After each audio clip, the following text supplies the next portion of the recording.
the Rick and Bubba show. No Bubba today, though. Bubba's still down with the flu. As we promoted, visiting with us back. Of course, you hadn't been here since TV, though. I haven't been here in a long time, but I'm back with you right now. I'm applying for the job. Bubba, I know you don't feel well, but I'm gonna try to do my best today. I kept thinking, what if we just had George in and been Rick and George all morning? Yeah, I mean, come on. George Wallace back with us again today at the Comedy Club Stardome. You're visiting Birmingham again. I love Birmingham because this is one of the funniest cities in America. Anytime you come here, you can just start laughing. Getting off the plane here, when you see the sign say the Birmingham International Airport, international is the key word there. I told y'all the only thing international around here is the House of Pancakes. Let's get that straight right now, okay? But you can have some fun when you come to Birmingham. No doubt about it. And speaking of, but the actual club is, everybody comes through here, and I think the last time you were here, you were talking about it too. It's one of the finest, if not the finest, in the country. In America. In Birmingham, Alabama. Right here. And if you ever come to Birmingham, you've got to stop right here at the Stardome Comedy Club. I guarantee you, one of the nicest comedy clubs in America. So, you having fun already, or are we just getting started this week? What's wrong? No fun, huh? What's wrong? I'm staying at this hotel over there. They got me in the room $600 a night. I'm not going to be here that long. I can tell you that right now. $600 a night? What? I'm getting the hell out of here. You can believe that. You come on over there. Bubba over there right now. We just think he's sick, don't we? Look, got you Atlanta stuff on you. How long you been a Braves fan? I've been a Braves fan before they were good. You remember when the Braves were so bad? People say they called the stadium. What time does the game start? And they said, "Well, what time can you get here?" I went through all those jokes, man. I know it. I was a Braves fan. If you went to the game, you had a good chance of pitching. I'm not lying. My uncle used to say, "It's true." You remember that? I lived in Oxford, which was about an hour and 10 minutes from the stadium. Mm-hmm. So every single Little League year, because they were terrible, you didn't have to worry about it. You could get tickets for the whole league, and we'd go on a bus and sit right behind home plate. He's not lying. He's not. No. Now they had so many great jokes in Atlanta. Like I went to Lenox Square one time, and I had tickets to the Braves game. Mm-hmm. I said, I'm not going to be able to make it today because I got to go to a funeral. So I'm going to put these on the bench here in the mall, and I'm going to walk around and do some shopping. And, you know, somebody will pick them up. So I went shopping for 2 hours and came back and said, let me check these tickets out. Went over there, and somebody had put 2 more next to the 2. So we had so many great jokes about the Braves in those days, man. Oh, it was. Those jokes were my baby blue uniform. Oh. Dale Murphy and Bob Horner. Well, yes. That was the thing. And then every now and then, if you got lucky, you got to meet Doug Cheney. Yeah. What's his name? Dale Cheney. And I don't remember his name. Claudel Washington was in there. Yeah. You remember that? Yeah. See, I'm a big Braves fan. Yeah, Ralph Garr. Ralph Garr, yeah. I'm a big Braves. I used to watch it when Ted Turner would play it twice. Biff Pocaroba? Remember Biff Pocaroba? Biff Pocaroba. Something like that. He made a lot of money. He made a all-star team one time, Biff Pocaroba. Yeah. And what was the other catcher name in the back? Bruce Bennett. Yeah, Bruce. Did he make MV? He did. MV? Yeah, but y'all getting a little late now. You got to go back. You talking about the real Braves? Yeah, they started almost getting real. And you know, I'm talking about but Skip Berry, where they would announce. When Phil Negro was playing. Yeah. My uncle used to say the Braves, Uncle Bo, I'll tell you about him. He said the Braves pitching was so bad that they do better if they let the opposing team throw up their own ball and hit it like we did when we were. But the Braves, I love them. Well, you got to go back. It was so bad that Dale Murphy, they would announce how long till Dale Murphy batted again. You know what I mean? You'd be there you go. Remember coming up in an inning and a half, Dale Murphy. You know? And then you could go back road and come back and skip an inning and come back and then Dale Murphy and Bob Horner. And it would always be so funny because Skip and them would run out of things to say. Yeah, what do you talking about? And so they would like speak one time in 5 minutes. You know, ball one. No, and they would just sit there and let never me tell say you a this. word. If you think it was bad to go to the game in those days, my first job in radio was an AM station in Anniston, Alabama. And they carried the Braves. They've been carrying them for years. Mm-hmm. And you would come up and they go, hey, I'd like to get a job. They go, can you work on the weekends? You say yes. Can you run the Braves? And they teach you how to run the Braves. Can you run the Braves? Look, and you'd sit there and just what you're talking about. So the game would be going, and you'd want to move around the station a little bit, maybe go to the bathroom, and the announcers were so bored, and you could hear the guy going, Budweiser. You know what I mean? Yeah. You could hear him on the radio because there was no noise. Right. And you could hear somebody talking. You'd hear what they were saying. You know, I went by, and then I picked up some blue jeans that didn't fit. And you go, that's a woman, the only person there. And so they would take these long pauses, and you'd panic that you didn't hear them go to commercial break because you just hear the stadium. Just quiet. Like that, and you sit there and go, I've missed a break. And I'll sit here, low inside. You know what I'm saying? And you go, Wow, I mean, there was nothing going on. Oh, man. So that was the Brave days. You know, I remember when Ted Turner would play it twice, remember? Oh, yeah. Would come on, and I would watch it the second time like, maybe they'll win this time. I was just that, I loved the Braves, always loved the Braves. And then 82, was it? We couldn't believe it. When they made the change? When 82 was the blue uniform, they played St. Louis in the playoffs, right? Right, got beat. And but they won the first 13 games. Do you remember that? I remember that. And we couldn't believe it. We were going, what is going on? And everybody went nuts. Who was the, Joe Torre was the manager? Yes. Yes, I remember that. Come on, talk to me. Yeah, and then, because I was a senior in high school, and they went. I was a junior in high school. Right, you were the 1 year behind me. And I'm not going to lie. and then we went through another dry spell, and then we hit the big run we're on now. And I tell you what, they could have won that. They played St. Louis, I never will forget, and it started raining. And these guys stand up, I'm going, strike out, get the fifth inning over. They wouldn't strike out. Just get the inning over and make the game count. They want to hit the ball. That ticked me off. They did some stupid stuff. I forgot about that. Yeah, just strike out and get the inning over. And they go, no, they want to hit the ball. And it ended up costing them. It cost them. See? But I do remember. We know everything about baseball. I'm telling you, even, some of the people are stupid at the baseball game, though. You ever see 50,000 people in the stadium standing up singing, take me out to the ball game? What the hell you think you are? Buy me some peanut and Cracker Jack. Why buy both? Peanut come in the Cracker Jack box, right? We can talk. And you know what else is about baseball? And this has happened once before. I thought I made up the joke, but it did happen. Sometimes the pitcher throws down and hits the guy, the bat upside the head. First thing the batter does is what? Drop the bat.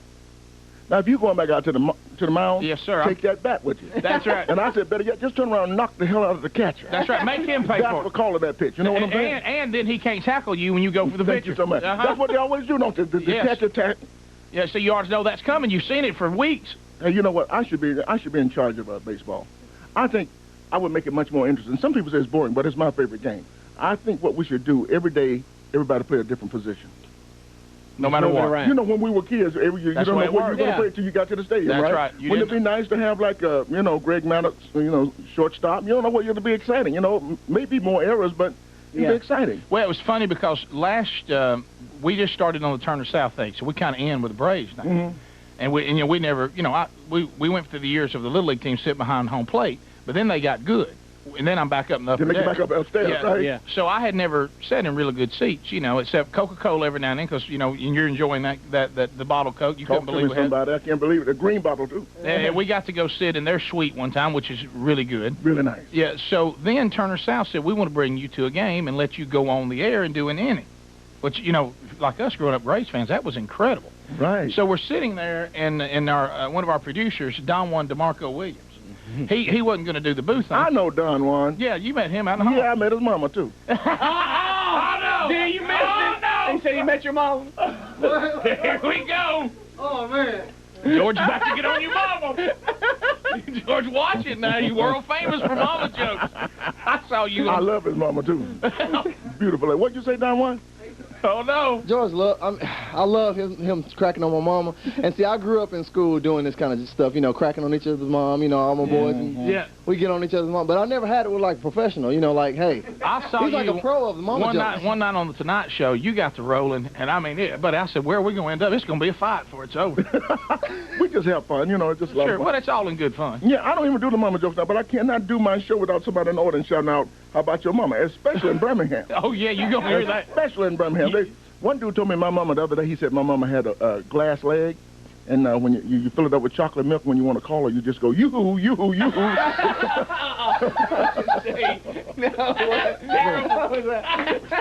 So every time I hear a new one, I just love it, man. I love this new joke. I had never even heard that one. I remember the last time you were here, you went off on Dee's mom. He talked about my mama, too, but that's really my son. Well, a lot of people don't know that. My son. A lot of people don't know that. A lot of people don't know that, but look at him. Yeah, right. He favors his mama, but he is my son. I was about to say, I'm looking at the shade here. And your little shade is a little off, I just come from Hawaii. I've been out in the sun. I freak the people out in Hawaii, Rick. Ooh, man, I got on, every morning I woke up, I put on a blonde wig, and I went down to the beach and just stretched out. People walking by, hey, fella, you better turn over. But I freak the people out. So that was one of the things I wanted to go there, and never been to Hawaii before. And no, was it? I hear different things. Most people say it's fun, but you don't want to stay too long. Hawaii is the nicest place in the world. Maui is so beautiful. However, Maui does close down at 8 o'clock. I'm a Honolulu man. I like the city. I got you. I like the city, and I used to have a place there. But Oh, do you? after a while, you've been there so many times, or you don't want Never to stay been. too long. You don't want to stay too long because it's the same. After you see everything, you've seen it. So. Well, that's what somebody. And the Yeah. plane ride's a little rough. That's a long way. Well, it's a long way, but you sit up in first class and get you a real good seat. Now I know you can afford it, and Okay. just up there and just take it easy and enjoy. That's what you need. See, that's one of those flights. If you can afford first class, you take it. You take it. That's right, and you'll be so comfortable, and they feed you and they treat you well, and you can stretch out and lay back and sleep. So Well, go to Hawaii. I think that's one of the nicest places in the world. Where's the nicest place in the world you've been? That I have that I said, hey, this is really, really nice. Yeah. I went to the Atlantis in the Bahamas. In the Bahamas, okay. Now, Bahamas is one of those places you got to be careful. You can't just go anywhere. I've also been to Say that Montego again. Bay over in Jamaica. I told somebody, there he is right there. He's going on his honeymoon to Jamaica. I said, now, the property is nice, Yeah. but don't walk off the property. Yeah, That's no, no. No, I'm not saying Jamaica's not a bad place because I want to badmouth it. It is really nice. Everything No, you see on TV. but you got to know where you're going. You got to know where you're going because, I mean, my wife and I didn't know, and this is kind of bad. I mean, we got off, like you're talking about, we didn't stay with the group. We tried to go it alone. And we didn't know to go to any of the resorts and everything. And I hate to say it, I said, we paid a lot of money to come to Inslee. You know what I mean? And that's when I realized, we need to get back in the bus. I'm just like you. I don't want to badmouth Jamaica because it is real nice, but is. you got to stay on the property. Well, me and my wife got married in Jamaica, and when we got off the plane, and we made the hour-and-a-half trip to the inclusive resort, we were thinking, what have we done? What in the world? And then we pull up to that gate, and it's like a whole different world. Then. Yeah, if you want to just stay in the common area, that's cool. But if you want to go out into the city, it's still a third world country, man. Yeah, see, that's the part. It's the same thing in the Bahamas. You go to Atlantis. Always. The Atlantis is beautiful too. Is unbelievable. Did you ever climb the rocks in that cold water? Hell no, I ain't climbing that rock in no What's cold that water. called? But you put it on your little shoes and you go up the mountain. Oh. Whitewater rafting or something like that. What is it called? I don't There's know. a name for You it. walk up a mountain Some and kind of falls. The and water's you hold hands freezing. with everybody, right? Yeah, that's it. It's amazing. I mean, it's See, I like didn't do that. like That didn't a seem like a workout. vacation to me. It's a workout, right? is what it is. That didn't seem like a vacation to me. So, but you do consider Atlantis one of the nicest places you've been? Well, I would say yes. That and the Cayman Islands were very nice. The nicest island in the Caribbean would be Aruba. See, I've never been You there. should go to Aruba. Really nice. Hotels are lined up really nice. Can I tell you why I don't like Aruba? Why? That stupid Beach Boys song. Aruba. If I hear that, every time I hear that song, I want to fight. I hate that song. Well, they do play that when you get off. Do they really? Is that what I hear when I get on? No. Like, which one you That's like one of better the songs then? like and you're stuck in your head. They had that on CNN yesterday. A song that is stuck in your head. So Aruba to you is the nicest of anywhere you've been. But I tell you what, there's a property in Puerto Rico, San Juan, Puerto Rico, called the El Conquistador. Half the hotel's on top of the mountain, half's on the bottom of the mountain.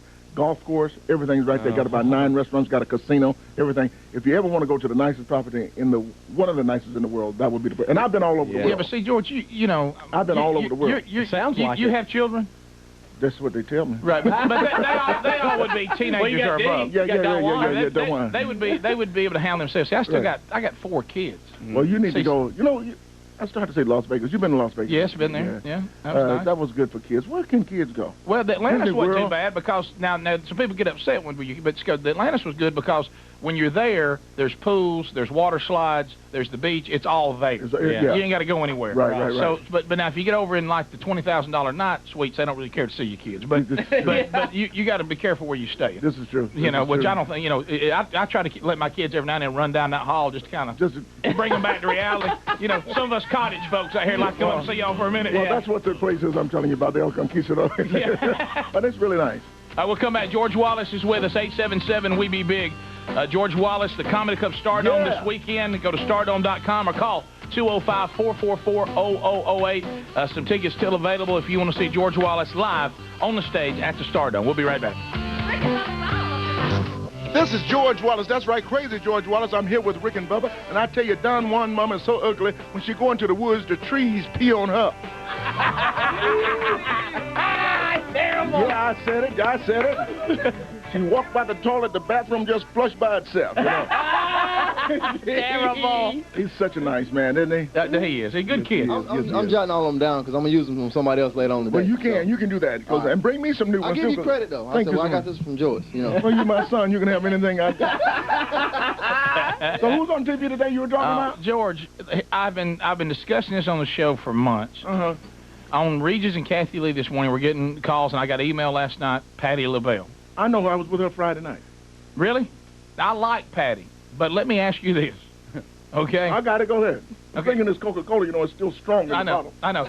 She can sing very well, and if you don't believe that, just be around her for any amount of time. Okay. Okay? Mm-hmm. But we would agree, okay, and I'm going to handle this with kid gloves here, that Patty is not exactly on the radio every day like she used to be. No, she's not. Not really kicking out the hits. Right, but she's a legend. But she's a legend. Mm-hmm. But how does she end up on everything? Well, they couldn't get Diana Ross because she had a little problem. You know, she was Diana Ross. This is what happened. That's why Patty is on all these shows. See, they wanted Diana Ross, but she had a little problem drinking and driving. Yes, she did. And so they put the song on. I don't want to get over. That's called Love Hangover. So Right. they couldn't get her. That's right. Yeah, she went to jail for smoking. That's right. So, because I'm on this track with you on that, because I'm trying to marry these ladies and I can't find them. Queen Latifah, she went to jail for having a gun in the car. So that's right. So what I'm gonna do, since you're talking about Patty a little bit, I'm gonna marry her. Maybe I'll marry Aretha Franklin. At least I know I'll eat. Boy, did you see Aretha on the Grammys? You see Aretha on the Grammys? Did you see her? You know what I said, George? You're going to like this. I'm going to come over here and meet you. I said, you know, because there's got to be a family member somewhere. I know everybody's scared. Says, right. I know somebody's scared of Aretha, but not your family. Right. You know, your family go, Aretha, that dress, you look like a gift bag. I'm telling you. I mean, she walked, you know, those gift bags It's a has all big the Christmas present, right with the wrapping. She came out and I said, no, somebody has lied to Aretha again. Well, you know, she's not just kind of big. Well, she's not kind of big. She big. She's really big, right? Well, I love her because I want to marry her because I'm going to eat. I know I'm going to eat. You going to eat and eat well. I was going to marry Oprah, but Oprah will feed you for 6 months and starve you for 6 months. And I can't put up with that, you know. I can't put up with that, you know. You never know where she's going to come from. You never know where, you know, next week you're eating cheese, next week she got some yoga and stuff. I know, you go, O's on her health kick again. You're right. I'm walking and she got some wheatgrass and stuff like that, you know, yogurt, wheatgrass. Hey, speaking of Oprah, did you see this? Did you see this now? She's about to be the first woman to ever have be worth $1 billion. Let's see here, the billion. You got to marry her. Who cares about the billionaire list? You can eat on your own. You can sneak off. I go to Wendy's late night window with that, right? You know what you can say? Well, I'm back going to Honolulu again. Got to work. Look, she made this year. It says the media empire that she has grew $1 billion. Her net worth is $1 billion. $1 billion, George. Get her on the phone right now, Rick. Get Oprah on the phone right now. Let's call her right now. Because I'm gonna tell you something. You're a lot better looking at Stedman. I don't care how good I look. I'll do anything she needs to be done for that kind of money. Let me tell you right now. $1 billion. I would just take her panties to the laundry every day, whatever she needs to be done.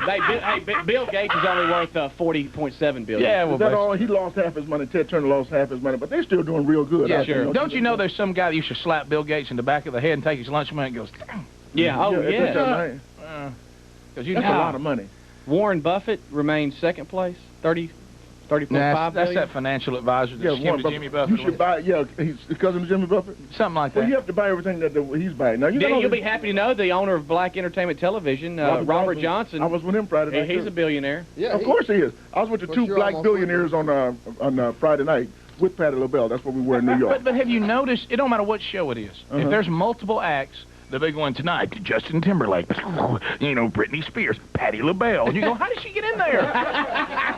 Have you noticed Everybody else is in jail, I'm trying to tell you. That's what happened. That's what it is. That you can book Patty, she's ready. She's ready. And you know what happened? You're saying that. Who was it? Somebody was scheduled to perform in the Bahamas. A friend of mine was there. Huh? It was going to be Natalie Cole or somebody was supposed to perform. She couldn't make it, got sick, had a death in the family or something. You guess who was there? Patti LaBelle. Well, Natalie Cole was with me 2 weeks ago. That's what happened. I was Man of the Year in Los Angeles for comedy, and Natalie Cole surprised me in saying that. Hey, how about that? You doing pretty good yourself. Well, it was for I got a big church out there. As a matter of fact, I'm going to start my own church. I'm looking for some property here in Birmingham, by the way. Well, we can get you set up. I need 4 corners. You know, anybody in real estate, I want 4 corners because I want a chicken shack on one corner, I want a church on one corner, I want a funeral home on one corner, and a liquor store on another. You gonna have it made. Same people, I'm gonna get you going or coming, Jack. You can believe that. I bet you'll have yourself an empire, sir. I'm telling you, I get you come around. You got to get your chicken. Sunday you go to church, then you got to go to the liquor store, and then I'm gonna drop you in the funeral home. That's what I want to do. Brilliant idea. I'm a marketing genius here. Inside that head. Yeah, that's from drinking Coca-Cola. Have you noticed, too, we done got spoiled because Coca-Cola gives us those all the time. Every time we have a guest, they just freak out when you say, we got those little Cokes in the bottle. They do? People can't believe it. They can't find. Yeah, but I freaked out, didn't I? Yes, you did. Because you cannot find this anywhere. If you work, they're out there again, but they're hard to find. What's good about drinking Coke in a bottle like this real bottle? You don't need a gun in your house. Somebody break in, you just pop them upside the head with this 6-ounce bottle here. Oh, I know. It's kind of like that cornbread my mama used to cook. It used to be so hard, we eat Jiffy cornbread now, but my mom used to cook cornbread. It was so heavy. You could just take a piece of cornbread and just smack you upside the head like that. Oh, thank goodness Taz don't get a hold of that. Yeah, I got a 1-year-old now throwing everything. Is that right? He just throws. We have to eat with safety glasses on. Because just So we're going to turn it loose. You got to watch him everywhere he goes. Yeah, he'll bring you in talking sweet, talking about this little train. Did you tell me, Dad, see my wee-wee? Wham! And he'll hit you right in the face with it. But like I was talking about, the big dilemma, though, as a dad, though, you want to get mad about it. You go, hey, how far did he throw that? I know. Yeah, where did that come from? Somebody mark that off. Yeah, that boy's going to be a picture, That right? boy's going to be a picture. Yeah. Here you go. Throw another, son. Maybe he'll throw the shot put, something like that, right? Yeah. Somebody go get me a patch and let him throw something else. So, well, all of you on TV, thanks for being with us on Turner South. George Wallace is going to be at the Comedy Club Stardome. You can go to stardome.com to find out how to get tickets. You can call him at 205-444-0008. Always a pleasure to have George Wallace with us. I want to thank you so much. A pleasure to be with you. Bubba, I hope you get well out there. God bless. Bubba ain't sick, y'all. Where do you think he is? I saw him. Yeah. I saw him. Worked for Ford. I saw him in Las Vegas. Worked for Ford. I don't know whether he worked for Ford or not, but it had something to do with the Mustang. They sell Mustangs out there, some ranch. We'll see ya. Rick and Bubba, Rick and Bubba.